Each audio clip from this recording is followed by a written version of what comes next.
Gettysburg Seminary presents the Seminary Explores podcast.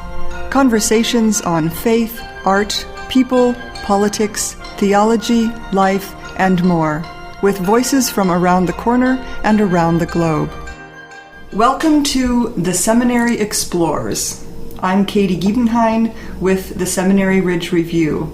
My guest is John McElhenney, author of, most recently, A Masterwork of Doubting Belief, R.S. Thomas and His Poetry. He is a retired United Methodist pastor and adjunct instructor at Drew University and Palmer Seminary. John, welcome to the Seminary Explores. Thanks, Katie. It's great to be here. I want to jump right in with something that you talk about in your book with R.S. Thomas, and that is that you describe him as being a hyphenated man. Can you explain a little bit about that? I love the way that you bring this up. Yes, it seems to me that first of all, he was half Welsh and half English. Mm-hmm. He was born in Wales. His parents were Welsh, and yet they spoke English. And as life went along, he more and more abhorred that background. He wished he had been born speaking Welsh. When he began to write poetry and to celebrate the Welsh heritage, which he had come to love very much, he found himself forced to write that poetry in English because he said that only the language that you draw in with your mother's milk is the language you can use in poetry. Because only that language allows you to understand fully the idiomatic expressions and all of the nuances of the spoken word in the language you've learned, and also to hear it and to hear its rhythms in a way that you often don't do with a second language. So he was hyphenated between two cultures, two languages, and he was a poet and a priest.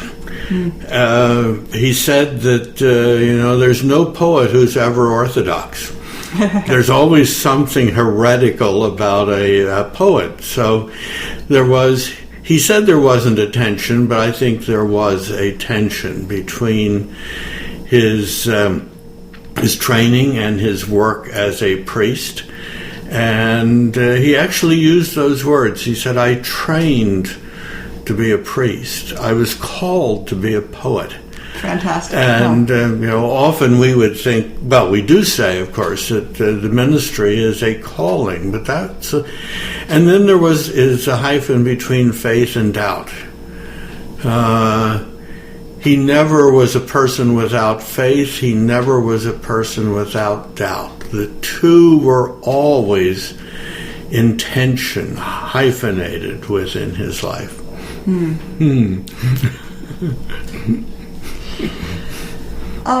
Would you explain a little bit about, you've been writing about R.S. Thomas for a long time, and you had a very interesting relationship with him at the end of his life. Could you briefly say something, especially to listeners who might not be quite as familiar with his work? I know that's a tricky thing to ask, but could you give us kind of a concise, Well, it's not tricky. The tricky part of it is being concise. I first encountered his poetry in 1973 and began to read it avidly, and found as a pastor and as a doubting believer that it spoke to me. That led me to say, well, maybe I can meet him. And so a rather complicated correspondence led to an invitation to visit him in 1992, and then again in 93, and again in 94, and then we continued to correspond until he died in 2000. His poetry is very well known in the United Kingdom. He's one of these set poets that every student in England expects to be on his poetry. Absolutely. He was nominated for the Nobel Prize in 1996, but Seamus Heaney was selected the year before, so R.S. knew that it was not going to come to another person from the British Isles, another person writing in English. I think another problem in this country is that so many of the well-known poets are not poets of faith. They may express spirituality. I think they do. Mm-hmm. But Thomas is very clearly searching for God and telling us about God. And that I'm not sure how well it works in the poetry community. And finally, he was not a man for the poetry circuit. He was a priest. Uh-huh. He had a parish. He hated cocktail parties. He really didn't like big poetry readings. He did some of them, but when he read for 10 of us one time in a hotel lounge, he said, "This is what I really love. Just sitting around with a few people, reading my poetry, talking about it. I don't like those big gatherings." There was a shyness about him. Well, I think that's all that one really needs to know, except just to emphasize that he struggled with his faith and with his doubt, and was honest in writing about this. And so his appeal for persons who are struggling with their faith and their doubt seems to me to be, in some ways, almost overwhelming, because I'm learning to know more and more people now who have found him to be not just the poet they love, but the mentor in many ways in their spiritual development. Wow. Mm-hmm. There's something that you pick up on about the way R.S. Thomas uses metaphor that I find just so well put. I'm on page 95 here. Where you say metaphor uses something we know to give us the hint about something we don't know, and that Thomas says, "I go along with the overall message of the Bible, the best things in which are poetry. There is a strong emphasis in the Bible on metaphor, and metaphor is a shortcut." And I think when we're talking about sermons and poetry and the writing of both, I love this the way that Thomas says metaphor is a shortcut, because that's of course why metaphors are so wonderful when you have to be concise, right? When you have to get something across quickly. Anyway, could you say something more about this? Well, I can say something. Let's see. In retirement, of course, I'm listening to more and more sermons. And one of the things that strikes me is that so many preachers don't know how to use metaphor. So they go on and on being very discursive, being very prosy, and instead of looking for the one metaphor that will capture the attention of their congregation, they try to do it simply with loading us with information, so that Thomas could look at the sea. And he lived for the last 20 years of his life where he could actually look at the sea, from his window. Mm-hmm. And he saw the way the tides ebb and flow.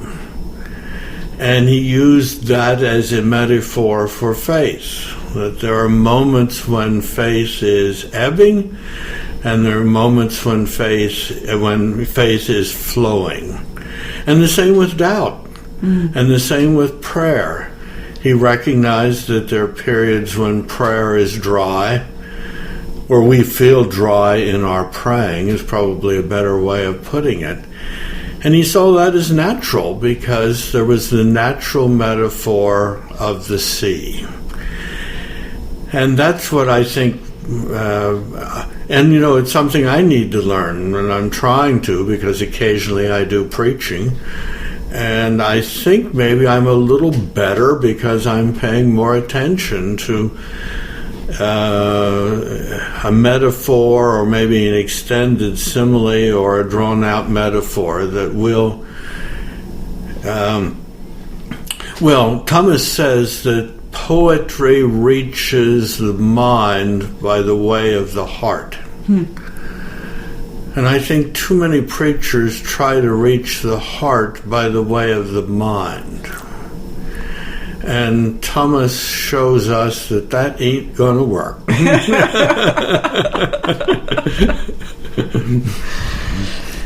So one of the things that I think about when I think about R.S. Thomas, and there are so many reasons to recommend him to preachers or to students of theology. And one of them is not only the writing and how he can sort of rub off on them and make them better writers simply from exposure to him, but also, and you've got at this a little bit already, simply as people of faith themselves. It's extremely complicated to be a church leader of any kind. Oh, right? Goodness. Extremely complicated. And when thinking about how, as far as an actual helpful, inspiring thing for pastors, how to keep themselves kind of healthy and rejuvenated and working on their own doubt in order to be able to lead in whatever setting that is, for their calling. Is there anything else that you could maybe say too about how, as a clergyman yourself, how helpful that can be, and why the way that he so overtly struggles in his poems? I mean, you can it almost comes off the page. There's almost a physicality about this struggle with faith and doubt. Anyway, I'm sort of rambling, but I'm trying to come around to something else that you could lift up to sort of an audience of theologians and people who preach and people who lead, and yet themselves are doubting people of faith, and how R.S. Thomas can be a really interesting and helpful figure to them. Well, a couple of thoughts, Katie, as you've been speaking about this. I think he reminds me that it's all right for us who are preachers and theologians to admit to doubt. I think there's a tendency to assume that we're expected only to preach what's positive. Mm-hmm. And yes, that is essential. And, the resurrection needs to be part of in some ways, every sermon. I don't mean mentioning resurrection. I just mean the hope beyond the doubt. This is dangerous territory when you mention the word theologians. Fine for preachers, theologians may bridle a bit. I find Thomas to be, I'll say, the best kind of theologian, because he doesn't try to fit everything together systematically. He looks at the Bible and recognizes that God is depicted in the Bible in a whole host of ways that, when we're honest, don't really fit together. We have our biblical theologies, and we try to write the God of the Bible, but in the end they're always leftover pieces of God that never get quite... And he doesn't try to fit them together. He just writes poems that deal with God from this perspective, God from this perspective, God from another. The same in nature.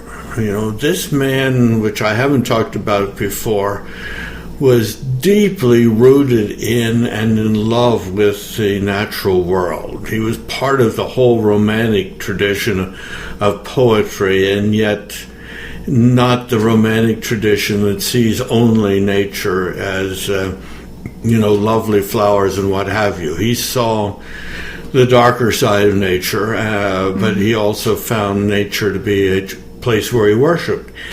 But he talked about both sides in his poetry and didn't try to put them together. And in his own personal experience, again, he said, in this moment, God is an absence in my life, the great absence in my life. And then in another poem, he has God as a serene presence in his life. And he just tells us about both of these. And so where I think theologians may have a little trouble with me is that I wish they didn't try to tie up all the loose ends quite the way many of them do, and just say, we're trying to think about this, but we recognize that there are blank spaces on our page, there are gaps. I'm not talking about the God of the gaps. I'm simply saying that theologians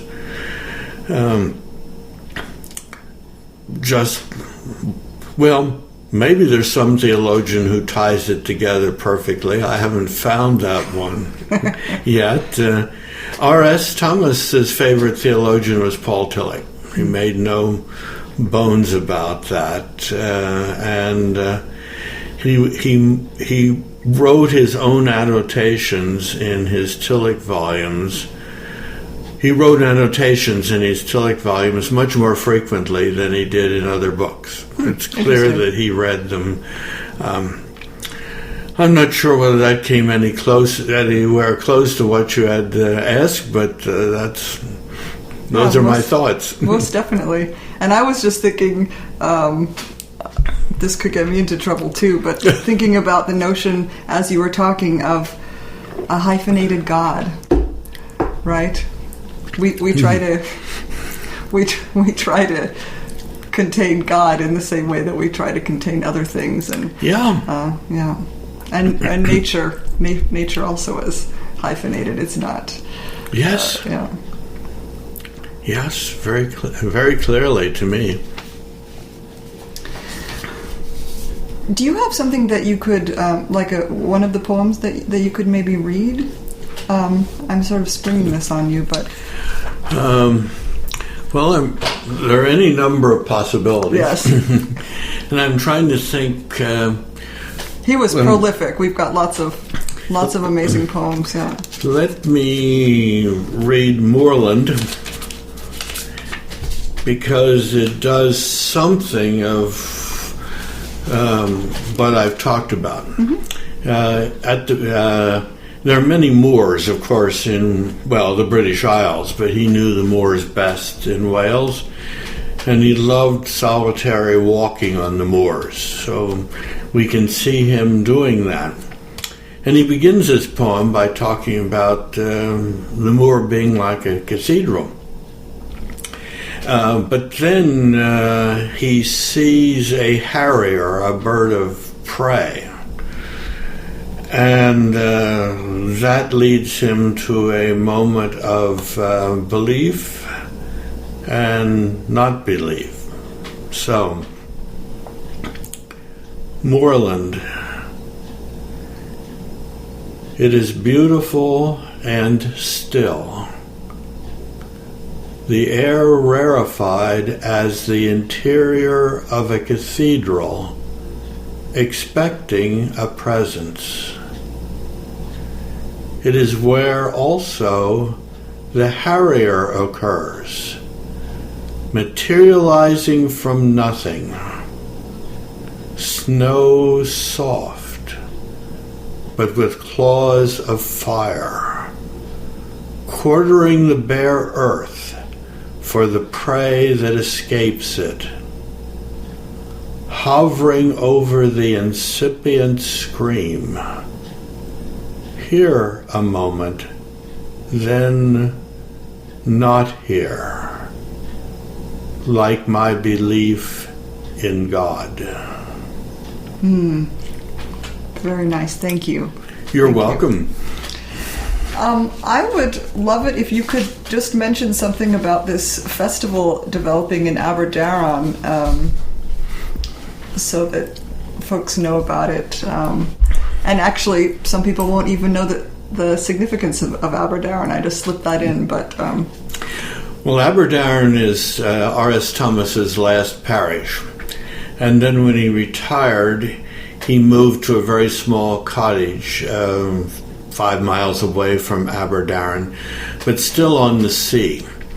Aberdaron is the tip of a peninsula, the Xene Peninsula, and that town, well, not town, it's a village, was the stopping off point for pilgrims beginning about the year 1000 who were going across to the island of Bardsey, which remains a pilgrimage island, and I've now gone there twice. It's also a bird observatory.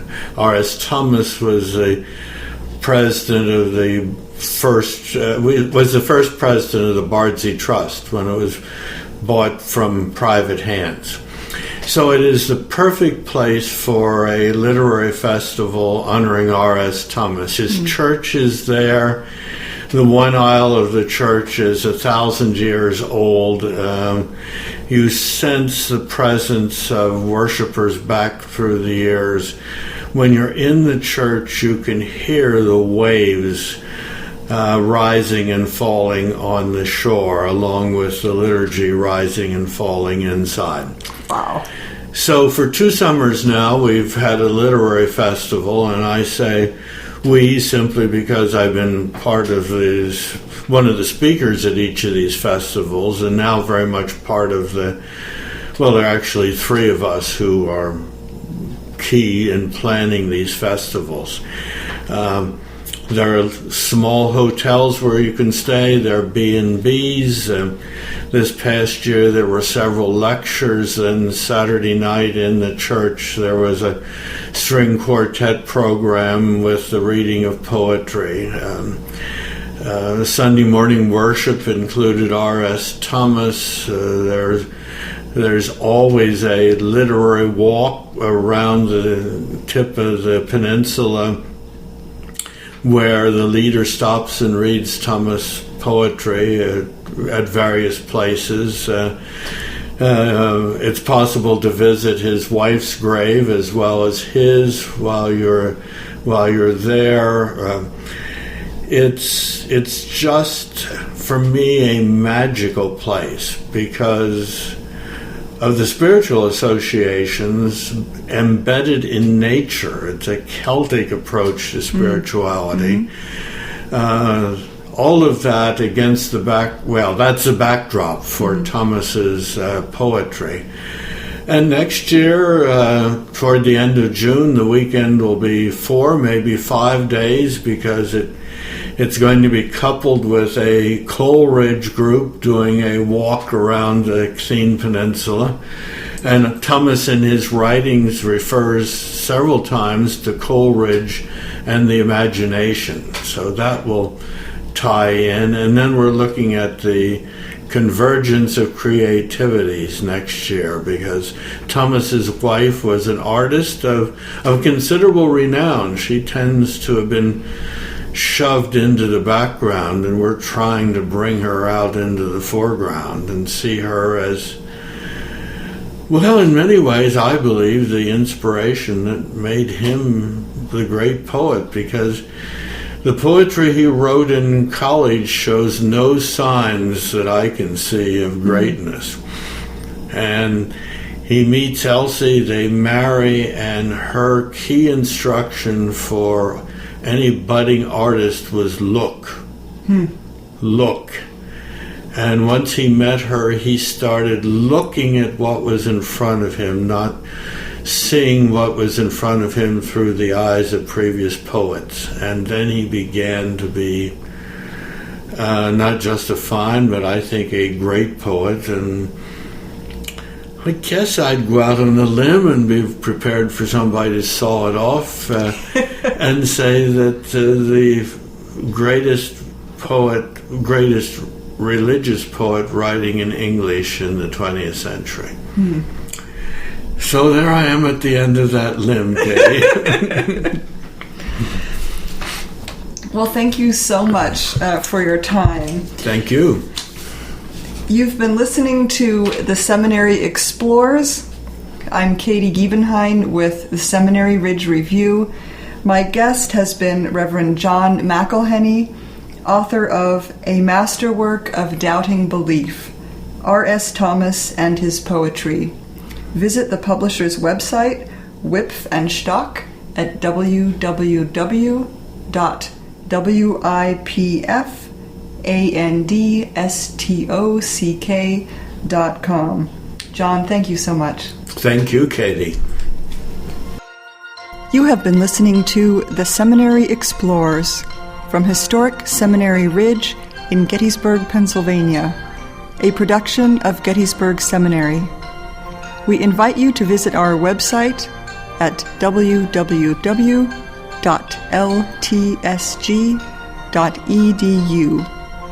Opinions expressed on this program are not necessarily those of Gettysburg Seminary or the Evangelical Lutheran Church in America.